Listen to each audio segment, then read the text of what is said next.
નમસ્કાર. ગયા અધ્યાયમાં આપણે વાત કરી વ્યાસજીના જન્મની, કે એમને આપણે કૃષ્ણદ્વૈપાયન વ્યાસ કેમ કહીએ છીએ. દ્વીપ ઉપર જન્મ થયો છે એમનો. પરાશર ઋષિને થયું કે મને કામદેવ કેવી રીતે આટલો બધો મુગ્ધ કરી દીધો છે. અને પછી એમને ખ્યાલ આવ્યો કે આ એનું કંઈક કારણ જ હશે.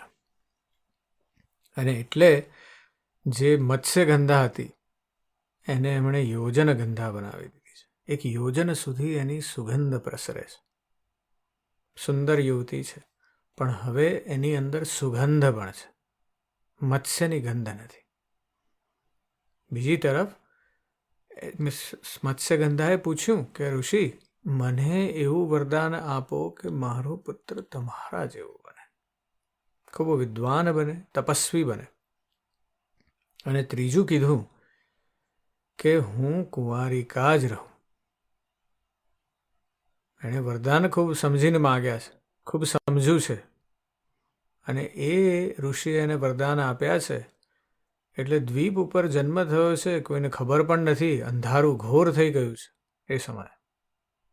અને વ્યાસજીનો જેવો જન્મ થયો કે વ્યાસજી તરત જ માતાને કહે છે કે હું તપ કરવા જાઉં છું. અને એ તપ કરવા જાઉં છું ને તું જ્યારે પણ માતા મારી જરૂર પડે ત્યારે ખાલી તારા મનમાં વિચારજે મારા વિશે, અને હું આવી જઈશ. વ્યાસજી આવી વાત કહીને નીકળી ગયા છે. અને એ સમયે આપણને સુતજી કહે છે કે એક વસ્તુ સમજવી રહી, કે આ જે બધા મહાનુભાવો છે, એ મહાનુભાવોના જન્મ વિશે કરતાં એમના કર્મ વિશે વધારે વિચારો. કારણ કે આ ઘટનાઓ એવી છે, વિલક્ષણ ઘટનાઓ છે, વિરલ ઘટનાઓ છે. એટલે એને સમજવી આપણાથી પરે છે. હવે શક્ય એવું પણ છે કે વ્યાસજીનો જન્મ થયો ત્યારે મત્સ્યગંધાને એના પિતાએ એ દ્વીપ ઉપર રાખી દીધી, એટલે કોઈ જોઈ શક્યું નહીં. અને ત્યાં એનો જન્મ થયો ને પછી એક છોકરી પાછી આવી ગઈ છે, એવું પણ શક્ય છે. પણ અત્યારે આપણે એવું વિચારવું કે વ્યાસજીનો આ રીતે જન્મ થયો છે, તપસ્વી ઋષિ છે, અને વ્યાસજી ઉપડી ગયા છે. એટલે ઋષિઓ કહે છે કે હે સુતજી, તમે આ અમને વાત કરી વ્યાસજીના જન્મની, તમે અમિત તેજવાળા વ્યાસની ઉત્પત્તિ કહીને વિસ્તારથી સત્યવતીની પણ ઉત્પત્તિ કહી. પણ હે પાપ રહિત, તમે કહી છતાં અમારા ચિત્તમાં એક સંદેહ રહી ગયો છે. તમારા કહેવા છતાં તે સંદેહ અમને મટતો નથી. વ્યાસજીની માતા સુંદર સત્યવતી તમે કહ્યા, તે ધર્મવેતા શાંતનુ રાજાને કેવી રીતે ભર્યા? નાવિકની તે પુત્રી સાક્ષાત નૃપતિને કેવી રીતે વરી? અને પાછા કુરુશ્રેષ્ઠમાં શ્રેષ્ઠ ધર્મિષ્ઠ રાજાએ તે કુલહીન કન્યાનો કેમ સ્વીકાર કર્યો? શાંતનુની પ્રથમ પત્ની કોણ હતી? અને મહાત્મા ભીષ્મ વશુના અંશ કયા પ્રકારે થયા? આપે જે કહ્યું તે ભીષ્મજીએ ચિત્રાંગદને રાજા બનાવ્યા, જે સત્યવતીના મોટા પુત્ર હતા ને વીર હતા. તેઓ વસુઓ સાથે લડતા મરાયા ત્યારે તેના ભાઈ વિચિત્રવીર્યને રાજ્ય મળ્યું. એ વિચિત્રવીર્ય સત્યવતીના બીજા પુત્ર હતા. જ્યારે ધર્મિષ્ઠ, રૂપવાન, શ્રેષ્ઠ અને જયેષ્ઠ ભીષ્મજી વિદ્યમાન હતા, છતાં તેઓ બે કેમ રાજ્ય પર ક્રમથી આવ્યા? વિચિત્રવીર્યના મૃત્યુ પછી સત્યવતી મહાશોક પામીને તેણે પુત્રોની વિધવા દ્વારા એક ગોલક પુત્રો કેમ ઉત્પન્ન કરાવ્યા? તે સુંદરીએ ભીષ્મને કેમ રાજ્ય ન આપ્યું? અને વીર ભીષ્મએ દાર સંગ્રહ કેમ ન કર્યો? મહાતેજસ્વી વ્યાસે આ અધર્મ કેમ કરવા દીધો? મોટા હોવા છતાં નાના ભ્રાતાઓની ભાર્યાઓમાં પુત્ર કેમ ઉત્પન્ન કર્યા? તે ધર્માત્મા પુરાણ કરતા મુનિએ પર સ્ત્રીને તેમાં વળી ભાઈઓની સ્ત્રીઓનું સેવન કેમ કર્યું? તે મુનિએ આવું જુગુપ્સિત કર્મ કેમ કર્યું? હે સુત, વેદની અનુમતિ કરનારાઓને શું આ શિષ્ટાચાર કહ્યો છે? હે બુદ્ધિમાન, આપ વ્યાસજીના શિષ્ય છો, જેથી અમારો આ સંદેહ દૂર કરો. અમે ધર્મક્ષેત્રમાં સાંભળવાના અવકાશમાં રહ્યા છીએ. એટલે બહુ બધા પ્રશ્નો કર્યા છે ઋષિઓએ, કારણ કે આ તો જમાનાથી જુદા પ્રકારની વાત થઈ છે. સુતજીએ આગળ કીધું કે ભાઈ વ્યાસજીનો જન્મ થયો ને તપમાં ચાલ્યા ગયા. ચાલો સમજ્યા.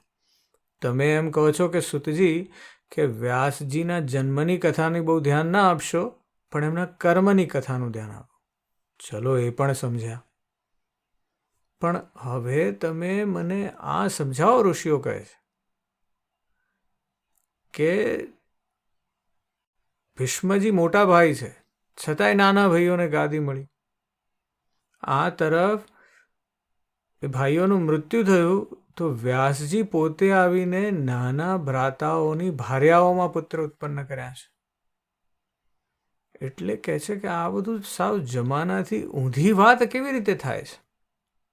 આવું જો આજના જમાનામાં થાય તો પણ આપણે ચલાવી ના લઈએ. તો આ શું થઈ રહ્યું છે? એટલે સુતજી હવે જે વાત કરવાના છે એ આપણી મહાભારતની શરૂઆતની વાત છે. અને ત્યાંથી આપણે વ્યાસજીની આખી જે આ સ્કંધમાં કથા છે જાણવાની છે. કેમ વ્યાસજીએ આ બધા કર્મ કર્યા છે? એટલે આ પ્રશ્નો જે છે એ આ સ્કંધના મેઇન પ્રશ્નો છે. સમાજની વ્યવસ્થાના પ્રશ્નો છે. શું કરવું અને શું ના કરવું તેના પ્રશ્નો છે. એટલે સુતજી બોલ્યા કે ઈક્ષ્વાકુ વંશમાં મહાભીષ નામે રાજા થયા છે.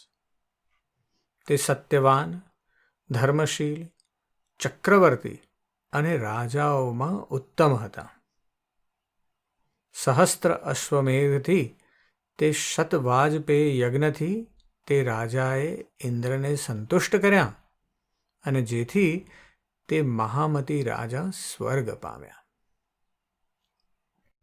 એક વેળા મહાભીષ રાજા બ્રહ્મલોકમાં ગયા. સઘળા દેવતાઓ પ્રજાપતિની પરિચર્યામાં આવેલા હતા. મહાનદી ગંગા પણ તે બ્રહ્મદેવની સેવામાં આવી હતી. આ વેળા પવનથી વેગને લઈને તે ગંગાનું વસ્ત્ર ઉડી ગયું, જેથી સઘળા દેવતાઓએ એ નહીં જોવા નીચું જોયું. પરંતુ મહાભીષ રાજા નિશંક રહી અને ગંગાને જોવા લાગ્યા.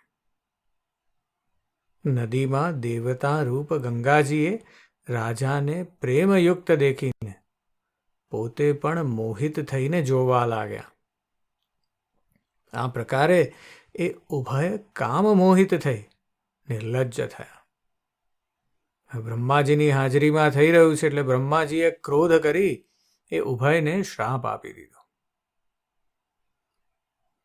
બ્રહ્માજીએ કહ્યું કે હે રાજન, તું ફરી મૃત્યુલોકમાં જન્મ લે અને પછી ત્યાં પુણ્ય અર્ચન કરીને સ્વર્ગલોકમાં આવજે. ગંગાને પણ રાજામાં આવેલી પ્રેમ ચેષ્ટા દેખીને બ્રહ્માજીએ કહ્યું કે તું પણ મૃત્યુલોકમાં જા. અને પછી તે બંને જણા વિવશ થઈને બ્રહ્મલોકમાંથી વિદાય થયા. પછી એ ઉભય ભૂલોકના રાજાઓનો વિચાર કરવા લાગ્યા કે રાજા વિચારવા લાગ્યા કે આપણે જન્મ ક્યાં લેશું. અને પછી તેઓએ પૂર્વવંશમાં ઉત્પન્ન થયેલા પ્રતીપ રાજાના પેટે જન્મ લેવાની ઈચ્છા કરી. હવે આ ઘટના બની છે મહાભીષ રાજા સાથે. અને મહાભારત કેવું છે કે એક ઘટનાની સાથે, એક કથાની સાથે બીજી કથા જોડાયેલી છે, ઇન્ટરવોવન છે. એકબીજાની સાથે જાત જાતની કથાઓ જોડાયેલી છે. અને એ કથામાંથી, એટલે તો એને આપણે મહાભારત કીધું છે. એક લિનિયર કથા નથી, પણ કથાની અંદર કથા છે. એટલે આ મહાભીષ અને ગંગાની કથાની વાત કરી. હવે અહીંયા વ્યાસજી આપણને બીજી એક કથા તરફ લઈ જાય છે, અને એ છે વસુઓની કથા. એટલે આ જે વાત થઈ છે, મહાભીષ રાજાએ વિચાર કર્યો છે કે પ્રતીપના રાજાના પેટે જન્મ લઈશું, અને એ સમયે પોતાની સ્ત્રીઓ સહિત 8 વસુઓ સ્વચ્છંદ ક્રીડા કરવા સારું વશિષ્ઠ મુનિના આશ્રમની પાસે આવ્યા છે.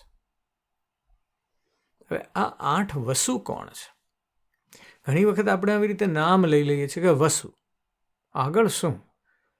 પણ આ જે વસુ છે એ આપણા હિન્દુ ધર્મમાં અગ્નિ અને પ્રકાશ સાથે સંકળાયેલા દેવતાઓનો એક સમૂહ છે. અને તેને ઇન્દ્ર અને વિષ્ણુના સહાયક દેવતાઓ તરીકે ગણવામાં આવે છે.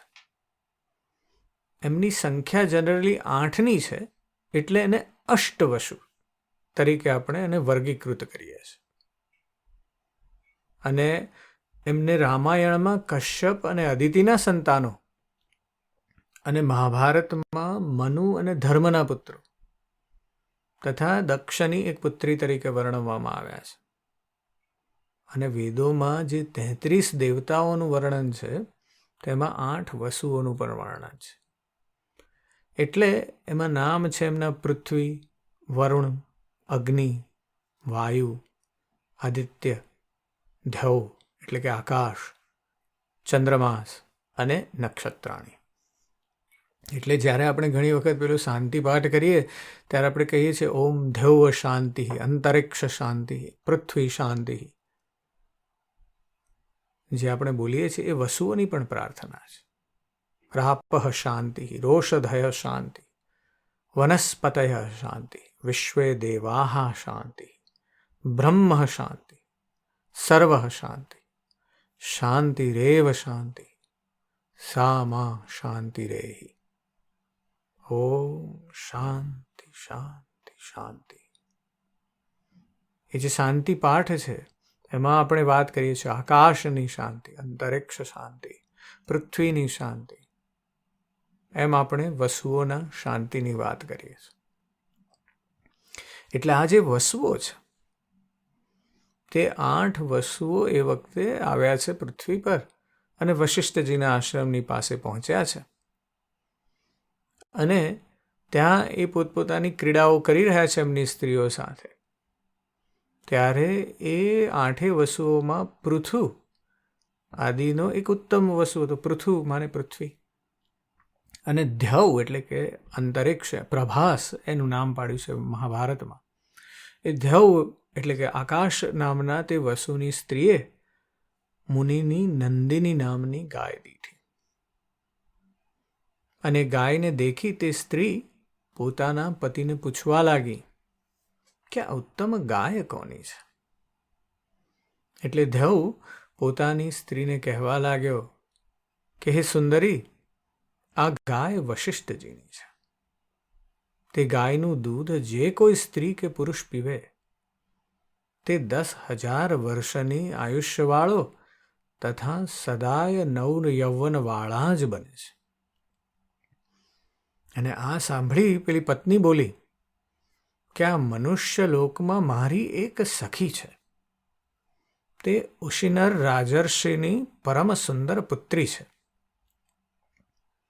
હે મહાભાગ, મારી તે સખી સારું આ દૂધણી કામદાતા સંવત્સરી નંદિની ગાય અહીં લઈ લ્યો ને તેને આપો, કે જેથી આ ગાયનું દૂધ પીને મારી સખી સદાય મનુષ્ય લોકમાં જરા રોગ રહિત યુવતી આયુષ્યવાનવાળી તે એક જ થાય.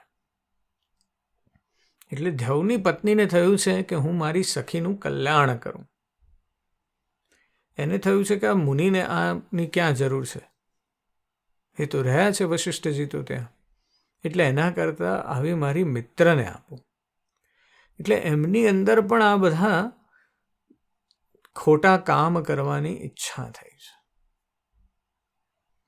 અને પ્રિયાના આવા વચન સાંભળીને તે વસુધ્યવે નંદિની ગાયનું વશિષ્ઠના આશ્રમમાંથી હરણ કર્યું.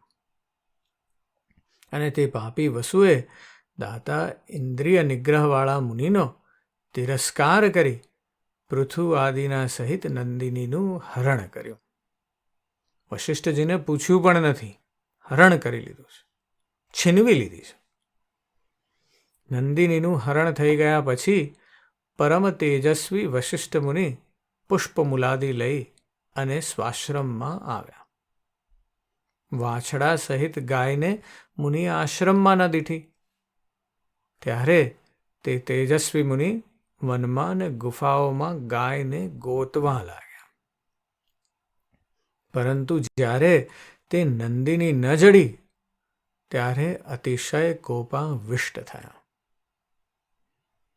તે વરુણપુત્ર વશિષ્ઠે ધ્યાન યોગથી વસુઓથી હરાયેલી ગાય છે તેમ જાણી ગયા ને બોલ્યા કે મારું અવમાન કરી જેવો વસુઓએ આઠે મારી ગાયનું હરણ કર્યું છે તેવો અવશ્ય મૃત્યુલોકમાં જન્મ લેશે. વસ્તુસ્થિતિ એમ થઈ છે. એટલે આપણે અહીંયા એ પણ સમજવાનું છે કે એવા વિલક્ષણ વ્યક્તિઓ છે વશિષ્ઠજી જેવા, કે જેમના માટે સમય એ વર્તમાન નથી. એમને તો સમય ભૂત, વર્તમાન અને ભવિષ્ય એક જ છે. આપણને એવું દેખાય છે કે આ ભૂતકાળ પાસ્ટ છે અને એના માટે આપણે ફોટા અને વિડીયો જોઈએ છે. આપણને વર્તમાન અત્યારે છે એવું દેખાય છે અને આપણને ભવિષ્ય દેખાતું નથી. પણ આ એવી વિલક્ષણ વ્યક્તિઓ છે જેમની અંદર ધ્યાનની, એમની સ્પિરિચ્યુઆલિટી એટલી બધી ઉપર કક્ષાની છે, ઉત્તમ કક્ષાની છે, કે એમના માટે સમય એ એક જ છે. ના વર્તમાન છે, ના ભૂત છે, ના ભવિષ્ય છે, એમને બધું દેખાય જ છે. અને એટલે વશિષ્ઠજીએ ધ્યાન યોગથી જોયું તો ખ્યાલ આવી ગયો કે શું થયું છે. એ એમનું સીસીટીવી છે અને એ સીસીટીવી આપણા સીસીટીવી કરતાં જબરજસ્ત છે. અને એમના સીસીટીવી માત્ર પાસ્ટ નહીં પણ ફ્યુચરે દેખાય છે, ભવિષ્ય પણ દેખાય. અને એટલે વશિષ્ઠજીએ જોયું કે આ શું થયું છે. એટલે એમણે શ્રાપ આપ્યો છે કે તમે કોઈ મૃત્યુલોકમાં જન્મ લેનારી વ્યક્તિનું તમે કલ્યાણ કરવાનું ઈચ્છ્યું ને, પણ એ સમયે તમે કોઈ બીજાનું એમનેમ ચોરી લીધું છે. અને એટલા માટે વશિષ્ઠજીએ વસુઓને શ્રાપ આપ્યો છે. હવે શ્રાપ આપ્યો એટલે તરત જ વસુઓને ખબર પડી. એટલે આ સાંભળીને તેઓ વિમન થયા અને દુઃખી થઈ અને મુનિના આશ્રમમાં પાછા આવ્યા. તે વસુઓ મુનિને પ્રસન્ન કરવા લાગ્યા.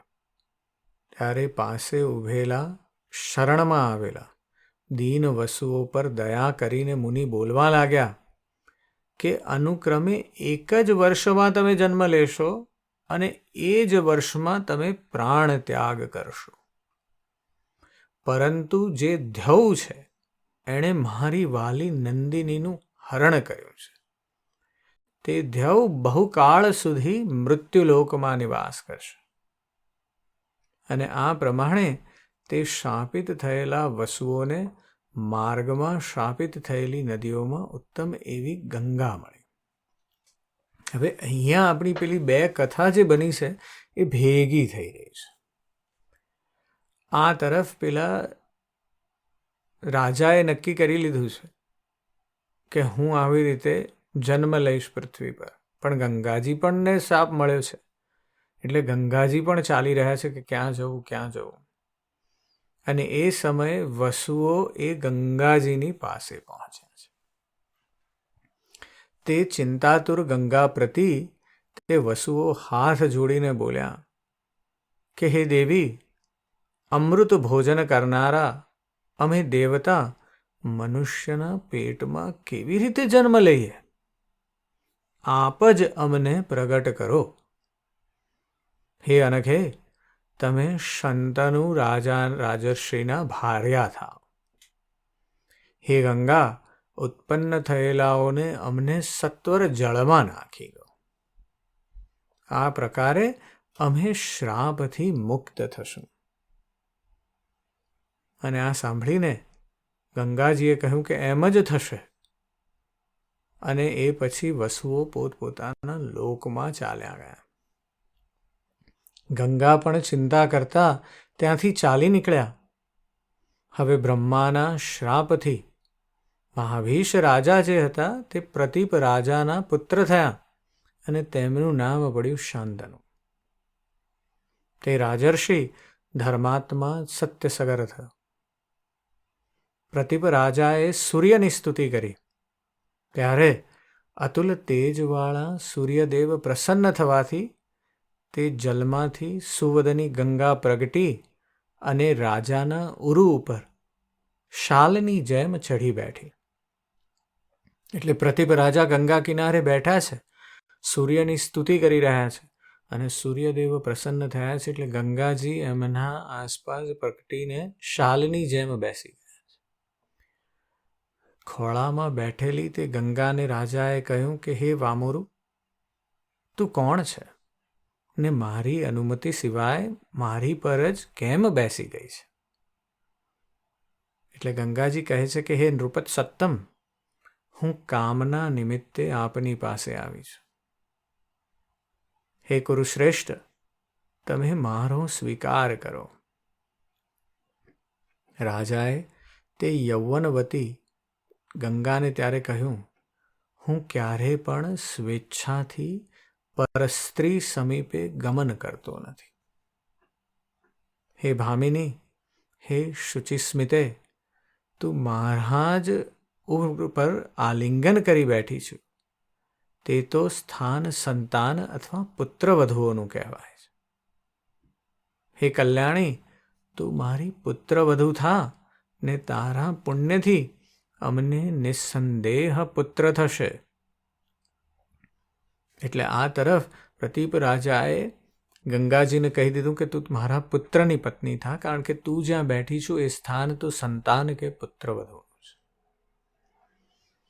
એટલે બહુ સારું એમ કહીને તે ગંગા નદીએ જળમાં પ્રવેશ કર્યો અને રાજા પણ તે સ્ત્રીની ચિંતા કરતો ભવનમાં ગયો. અને કેટલાક દિવસ પછી રાજાને શાંતનુ નામનો પુત્ર થયો. આ મહાભીષ રાજાનો બ્રહ્મશાપથી થયેલો અવતાર છે. એટલે શાંતનુનો જન્મ થયો, યુવાન થયા અને પછી વનમાં જવાના સમયે રાજા પ્રતીપે શાંતનુજીને કહ્યું અને તેમણે ગંગાનું જે આખું સઘળું વૃત્તાંત હતું તે શાંતનુને કહી સંભળાવ્યું. શાંતનુને યાદ નથી કે મહાભીષ છે, પણ પ્રતીપ રાજાએ ગંગાજી જોડે જે બનેલી ઘટના છે એમને કહી સંભળાવી. અને પ્રતીપ રાજાએ પછી કહ્યું કે જો તને વનમાં કોઈ ચારુ હાસીની સ્ત્રી પ્રાપ્ત થાય તો ત્યારે તેનો ઈચ્છાપૂર્વક તું સ્વીકાર કરજે. અને તે સ્ત્રીને તું કોણ છું એમ મારી આજ્ઞાથી તું પૂછતો નહીં. તેને તું ધર્મપત્ની બનાવી અવશ્ય સુખી જ થઈશ. એટલે હવે પ્રતીપ રાજાએ પણ પોતાના પુત્રને સમજાવ્યું છે. બધી ઘટનાઓ ભેગી થઈ રહી છે એક પછી એક. આ ત્રીજી કથાનક છે જે ભેગું થઈ રહ્યું છે. અને પછી સુતજી કહે છે કે પ્રસન્ન મનથી પ્રતીપ રાજા શાંતનુ પુત્રને આ પ્રમાણે કહી ને સઘળી રાજ્યલક્ષ્મી તે પુત્રને સ્વાધીન કરીને વનમાં ચાલ્યા ગયા, વાનપ્રસ્થાશ્રમ. અને ત્યાં પછી પ્રતીપે તપશ્ચર્યા કરી અંબિકા દેવીનું આરાધન કરીને પોતાના દેહનો ત્યાગ કર્યો. તે રાજા પોતાના તેજથી સ્વર્ગમાં ગયા અને મહાતેજસ્વી શાંતનુ રાજા સાર્વભૌમ રાજ્યને પ્રાપ્ત કરી ધર્મપૂર્વક શાસન કરવા લાગ્યા ને પ્રજા પાલન કરવા લાગ્યા. એટલે આજે આપણે જે કથાનક સાંભળ્યું છે એમાં ઘણા બધા પ્રશ્નોનો જવાબ આપવાની શરૂઆત થઈ છે. સુતજીને પ્રશ્ન કર્યા છે ઋષિઓએ.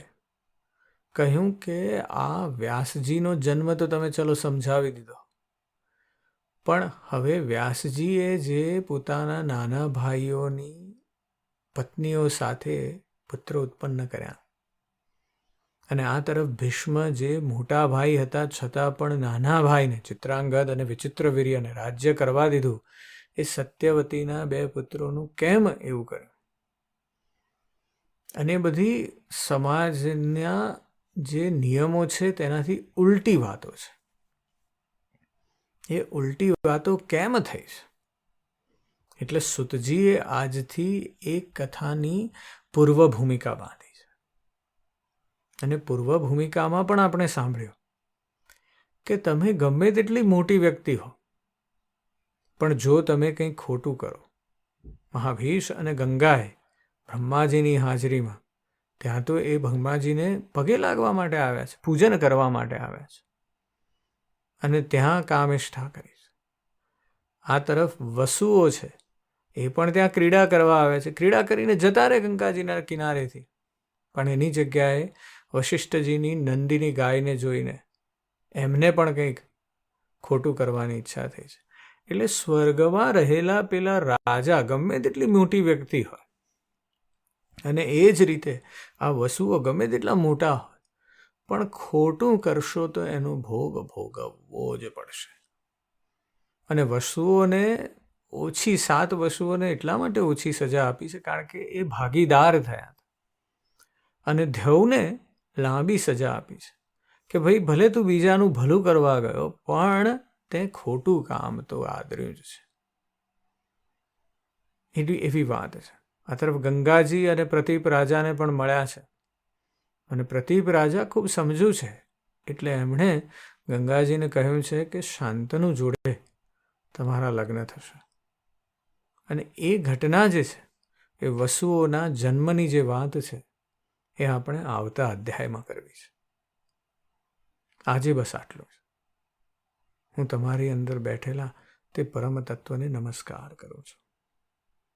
નમસ્કાર.